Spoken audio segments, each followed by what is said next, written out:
ఎరా మొన్న కదా సంక్రాంతికి వచ్చావు గడికి వచ్చేస్తున్నావు నువ్వు చేస్తున్న సాఫ్ట్వేరేనా?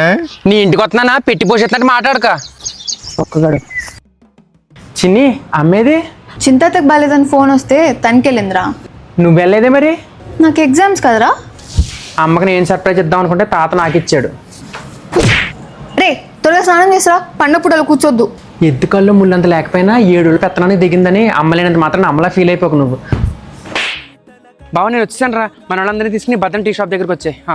ఇలాగే ఎలా వచ్చేవేంట్రా? మీ ఫ్రెండ్స్ని ఎవరు కలవలేదా? హోమ్ టౌన్ చిన్నప్పుడు లేరు చిన్ని. నేను శ్రీకాంత్ గడు మా గ్యాంగ్ అప్పుడు రోజులే బాగున్నాయి. ఇప్పుడు ఉద్యోగాలు పేరు చెప్పి అందరూ ఎక్కడెక్కడికో పోయారు. అవును, ఆ శ్రీకాంత్ గారు అమెరికా వెళ్తాడన్నాడుగా, వెళ్ళాడా?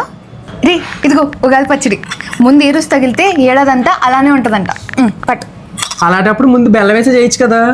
ఎక్స్ట్రాలు వాగేవనుకో నాన్నకు చెప్తా. నానా మీరు కూడా హోమ్ టౌన్ వదిలేసి సిటీకి వచ్చేసి కదా, డాడీని చెప్తే వింటాడు.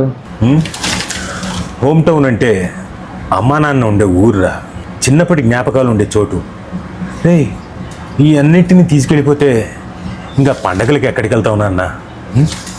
అసలు ఇవన్నీ లేకపోతే పండగంటూ చేసుకోగలమా?